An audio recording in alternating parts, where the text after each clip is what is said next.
যতগুলো দেশ আছে আমার কাছে মনে হয় যে বাংলাদেশের শিক্ষা সিস্টেমের সাথে বাংলাদেশের শিক্ষা সিস্টেম মানে আমাদের মতো তৃতীয় বিশ্বের দেশগুলোতে ধরেন অনেক রকমের চ্যালেঞ্জ, সবচেয়ে বড় চ্যালেঞ্জ শিক্ষা।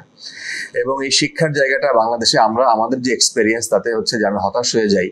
বাংলাদেশের সবচাইতে এত সারা পৃথিবীর সবচাইতে মানে কম জায়গায় এত বেশি গ্রাজুয়েট পৃথিবীর আর কোথাও নেই।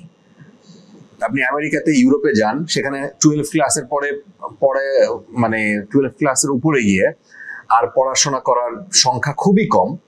সো সেখানকার পড়াশোনার আমাদের পড়াশোনার অনেক বেশি পার্থক্য আমরা দেখি। আমি একটা ইউনিভার্সিটি ভিজিট করতে গিয়েছিলাম, আমি আজকে সেই বিষয়ে কথা বলছিলাম এক জায়গায়, যে সেখানে পড়াশোনা করাই হচ্ছে সিভির মধ্যে গ্রাজুয়েট হইতে হইতে সিভির মধ্যে লেখা থাকে তার 8টা 10টা কোম্পানির সাথে কাজ করা হয়ে গেছে। মানে স্টুডেন্ট তিনি যখন, আমাদের এখানে প্র্যাকটিক্যাল কোনো পড়াশোনা নাই, সব থিওরিটিক্যাল। আপনাকে পড়াবে, থিওরি দিয়ে দিবে, লেকচার দিবে টিচাররা এবং শিট দিয়ে দিবে বা বইয়ের চ্যাপ্টার গুলো দিয়ে দিবে। সেই চ্যাপ্টার থেকে আপনাকে মুখস্থ করে আসতে হবে, জেনে আসতে হবে, দেন আপনার পরীক্ষা নিয়ে আপনাকে মূল্যায়ন করা হবে। আপনি জিপিএ 4 আউট অফ 4 পেয়ে গেলেন। আপনি সিজিপিএ 4 আউট অফ 4 পান আর 3.5 পান, আপনার স্যালারি আপনাকে একটা বেসিক স্যালারি হিসেবে আপনার বাংলাদেশের মার্কেটগুলো আপনাকে ট্রিট করে। ধরেন আপনার স্যালারি হচ্ছে 20,000 বা 30,000 টাকা, আপনি ফ্রেশ গ্রাজুয়েট।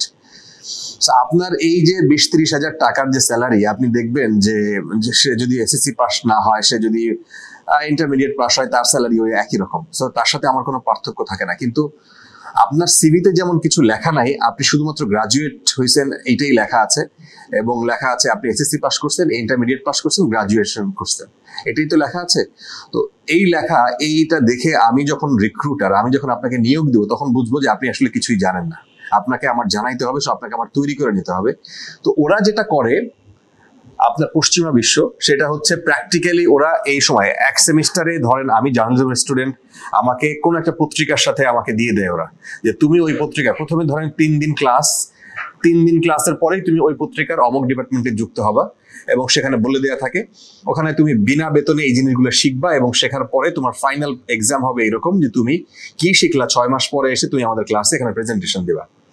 এইরকম করে এই ধরেন যে আপনার 8টা সেমিস্টার, এই 8টা সেমিস্টারে 8টা পত্রিকার সাথে আপনার যদি এক্সপেরিয়েন্স তৈরি হয়, আপনি বিবিএ ফ্যাকাল্টির, আপনি বিজনেস ফ্যাকাল্টির, আপনার 8টা ব্যাংকের সাথে অথবা ফাইন্যান্সিয়াল ইনস্টিটিউশনের সাথে যদি আপনার এই কাজ শেখা হয়, এই কাজগুলো আপনার সিভিতে যুক্ত হয় যে আমি 8টা ব্যাংকের কাজ শিখছি, সেখানে কিভাবে লোন দেয় সেটা আমি শিখছি, সেখানে কিভাবে ডাটা ম্যানেজ করে আমি সেখানে শিখছি, সেখানে কিভাবে এইচআর ম্যানেজ করে আমি সেটা শিখছি, সেখানে কিভাবে মার্কেটিং করে মানুষের ক্লায়েন্টের টাকা পয়সা কিভাবে আনা হয় সেটা শিখছি, সেখানে কি ব্যাংক কিভাবে ইনভেস্টমেন্ট করে সেটা আমি শিখছি।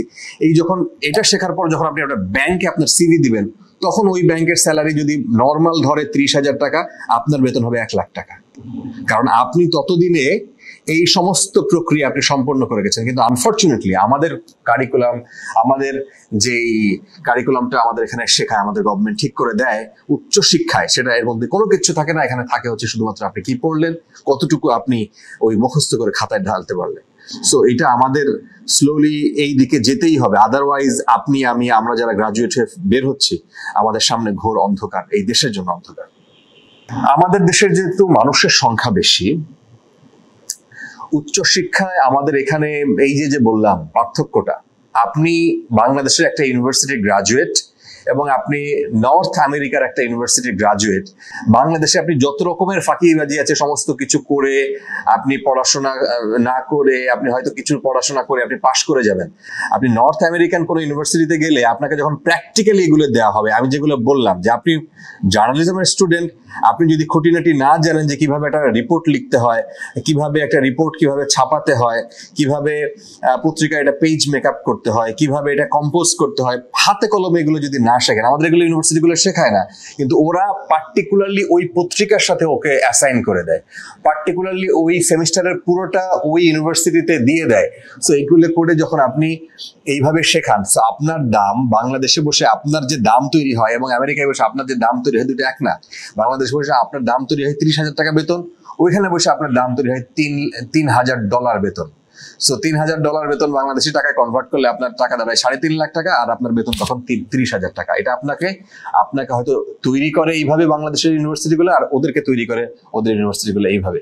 সো ডিসিশন হবে আপনার। সো আমি এটাকে খারাপ হিসেবে দেখতে চাই না। বিদেশের ইউনিভার্সিটি, বিশেষ করে উত্তর আমেরিকার ইউনিভার্সিটিগুলোতে এখন বাংলাদেশিরা প্রচুর যাচ্ছে, আমাদের থেকে ইন্ডিয়ানরা অনেক বেশি যায়। সো এই দিকটা যেন যেতে পারে, আমি মনে করি যে এটা কোনো দিকে বাংলাদেশের জন্য লস। তো গভর্নমেন্টের এরকম কোনো পলিসি সিঙ্গাপুরের মতো করা উচিত, যে আমাদের বাংলাদেশের ভালো ভালো স্টুডেন্ট যারা বিভিন্ন ইউনিভার্সিটিতে, বিভিন্ন কলেজে যারা ভালো রেজাল্ট করে, তাদেরকে কি করা উচিত, তাদেরকে স্কলারশিপ দিয়ে সব ইউনিভার্সিটিতে পড়ানো উচিত, এবং এই শর্ত দিয়ে পড়ানো উচিত যে তোমাকে বাংলাদেশে, আমি তোমার পেছনে এই 20 লাখ টাকা 50 লাখ টাকা খরচ করব, স্টাইপেন্ড দিব, কিন্তু তোমাকে বাংলাদেশে আবার ফেরত আসতে হবে। বাংলাদেশে ফেরত এসে তোমাকে গভর্নমেন্ট জবে জয়েন করতে হবে। এই নিশ্চয়তা যদি গভর্নমেন্ট পায়, তাহলে এই বাংলাদেশের সার্ভিস সেক্টর অনেক বেশি এগোবে। এই ছেলে মেয়েরা, তাদেরও ভবিষ্যৎ নিশ্চয়তা অনেক বেশি বাড়বে, তারাও সিকিউরিটি পাবে, এবং এই বাংলাদেশের চেহারা চেঞ্জ হবে।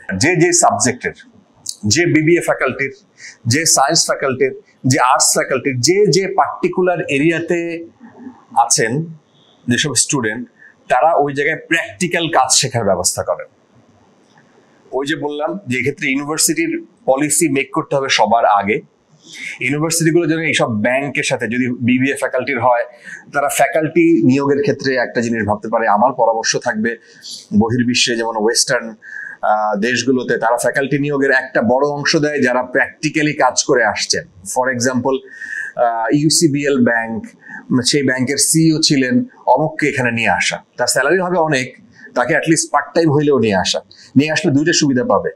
একটা হচ্ছে যে আমার এখান থেকে কিছু লোক যেন ইউসিবিএল ব্যাংকে, কিছু ছেলেমেয়েরা যেন ইন্টার্নশিপ করার সুযোগ পায়, সেই ব্যবস্থা করে দেয়া বিনামূল্যে, এবং একই সাথে তার যে প্র্যাকটিক্যাল নলেজটা সে ব্যাংক সেক্টর থেকে পেয়েছে, সেটা যেন সে এখানে এসে কাজে লাগাতে পারে।